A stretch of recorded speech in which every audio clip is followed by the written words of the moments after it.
Ada waktu Pak? Masih Pak ya? Pertanyaannya panas-panas ya.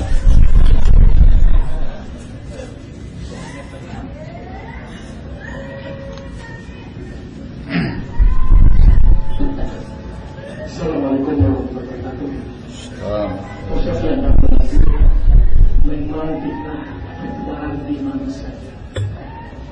Bukan saja di sekeliling kita itu berdebu. Kalau kita tidak hati-hati.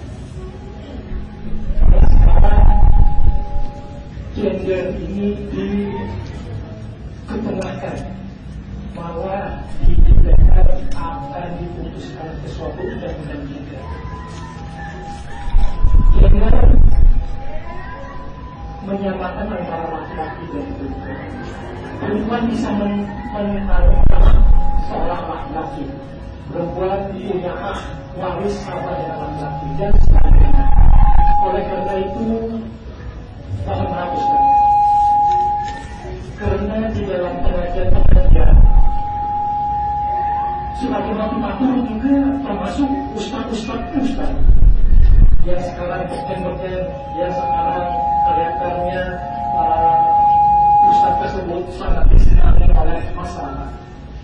Oleh karena itu sedikit pertanyaan Ustaz, bahwa kita diperintahkan untuk melindungi keluarga kita dari malaysia dan api neraka oleh Allah Subhanahu wa Ta'ala. Dengan perkataan itu, bagaimana kita mengantisipasi atau membentengi keluarga? Karena ustaz-ustaz kelihatannya sangat kecil persentasenya untuk mengkantor perbuatan bid'ah, perbuatan syirik dan lain sebagainya. Allah Ustaz berikan arahan kepada kita agar kita sekarang ini bisa mengetahui dan membentengi atau boleh dikatakan memberikan sesuatu kebaikan kepada kita. Terima kasih Ustaz. Assalamualaikum warahmatullahi wabarakatuh. Assalamualaikum warahmatullahi wabarakatuh. Iya, yang disebutkan sama Bapak tadi di antara fenomena zaman dan di antara sekian banyak bukti untuk menguatkan apa yang saya sampaikan tadi, zaman sudah semakin rusak lagunya. Persamaan gender dalam Islam sangat bertentangan kalau disamakan dalam semua sisi. Laki-laki dan wanita itu hanya disamakan dalam hal ibadah kepada Allah Subhanahu wa Ta'ala. Dalam perkara ibadah, hukum asalnya semuanya sama, kecuali perkara-perkara tertentu yang memang Islam membedakan antara kaum lelaki dan kaum wanita. Tetapi kalau kemudian disamaratakan dalam semua lini kehidupan dari mulai A sampai Z, itu merupakan propaganda musuh-musuh agama. Sangat tegas Allah mengatakan dalam firman-Nya, "Ar-rijalu qawwamuna 'ala nisa." Yang namanya laki-laki itu adalah pemimpin kaum wanita. Ini sesungguhnya perkara yang sangat jelas dan cukup banyak dan sangat banyak sekali para dai-dai dan para ustadz-ustadz yang mengcounter pemahaman yang semacam ini. Yang kita maukan sekarang dai-dai yang betul-betul kokoh di atas sunnah. Nggak setiap dai. Barangkali mungkin yang disampaikan oleh Bapak tadi, adanya para ustadz-ustadz yang beken dan segala macamnya.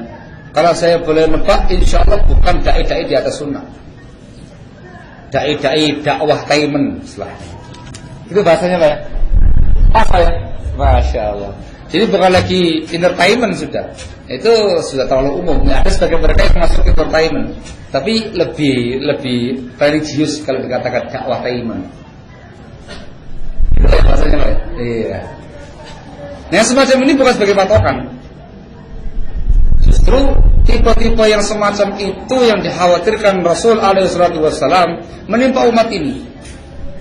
Disebutkan dalam sebuah hadis dalam Sunan Tirmidzi dari sahabat Thauban radhiyallahu anhu, Rasulullah sallallahu alaihi wasallam mengingatkan, "Innama akhafu ala ummati al-a'immatal mudhillin." Sesungguhnya yang saya khawatirkan menimpa umatku adalah para tokoh-tokoh penyesat umat. Baik itu dari kalangan penguasa atau dari kalangan orang yang punya ilmu. Ini yang harus kita waspadai. Sehingga yang menjadi patokan kita ialah orang-orang yang kokoh di atas sunnah, ulama-ulama yang kokoh di atas sunnah, dai-dai yang kokoh di atas sunnah. Kalau mereka ini sudah terlalu banyak memperingatkan umat manusia dari semua bentuk penyimpangan, dan diantara terkait dengan masalah persamaan gender tadi dalam semua. Al-muhim khulasahnya, hal ini merupakan perkara yang sesungguhnya sudah nyata penyimpangannya. Adapun bagaimana cara kita untuk menyelamatkan keluarga, yang pertama ialah tentu merupakan kunci membimbing dan mentarbiyah keluarga dengan tarbiyah imaniyah, dengan tarbiyah iman, pendidikan iman, menanamkan akidah yang benar pada mereka, iman yang benar kepada mereka, ditanamkan semangat ibadah kepada Allah kepada mereka, ditanamkan akhlakul karimah kepada mereka, diajari ilmu yang benar, ilmu yang bersumber dari ayat Al-Quran, hadisnya Rasul, dengan pemahaman yang sahih dari pemahaman para sahabat. Ini yang paling penting. Itu yang dimaukan dengan ayat Allah Taala, ya ayyuhalladzina amanu qu anfusakum wa ahlikum nar. Itu tarbiyah imaniyah, tarbiyah akidah, tarbiyah ibadah, tarbiyah manhaj, tarbiyah akhlak, tarbiyah muamalah, dan semua hal membentengi anak-anak kita dengan ilmu agama yang kuat. Kalau kemudian orang tua itu hanya semata-mata memberi tarbiyah anaknya dengan tarbiyah duniawiyah, tarbiyah ilmu-ilmu dunia, tidak sedikit pun dikasih ilmu agama, terus bermimpi bisa selamat dari penyimpangan-penyimpangan yang ada, itu mimpi di siang bolong. Jangan punya harapan yang muluk-muluk anak Anda bisa selamat dari penyimpangan-penyimpangan yang ada kalau tidak ada benteng ilmu syar'i, kemudian taufik dari Allah Subhanahu wa taala. Setelah taufik dari Allah Subhanahu wa taala, ilmu agama, qu anfusakum wa ahlikum nar. Dikasih ilmu agama dengan proses yang bagus, dengan cara yang baik, dengan cara yang lembut, ditanamkan kecintaan pada ilmu agama. Diajak ke teman-teman taklim yang bagus, diajari sunnah Rasul sallallahu alaihi wasallam, dikasih tahu dan bimbingan perkara-perkara yang menyimpang, perkara-perkara yang tidak boleh diikuti, perkara-perkara yang belum diyakini dan segala macam. Dan yang kedua ialah memperhatikan pergaulan mereka, memperhatikan pergaulan mereka. Barakallahu. Diawasi dengan siapa mereka bergaul, dengan siapa mereka berteman. Karena kan urusan persahabatan sangat mengerikan kaum muslimin rahimahumullah. Apalagi yang namanya anak kita, apalagi yang masih labil, mereka belum bisa mengerti mana yang manfaat, mana yang maslahat, mana yang mudarat bagi hidup mereka masing-masing. Dan itu membutuhkan kerjasama yang baik antara suami dan istri, kerjasama yang baik antara semua keluarga yang ada. Setelah itu banyak-banyak doa kepada Allah Subhanahu wa taala, semoga kita pribadi, keluarga kita, anak istri kita, dan semuanya senantiasa dilindungi oleh Allah dari semua penyimpangan-penyimpangan yang ada. Berdoa semoga senantiasa diberi anugerah taufik dan hidayah dari Allah Subhanahu wa taala.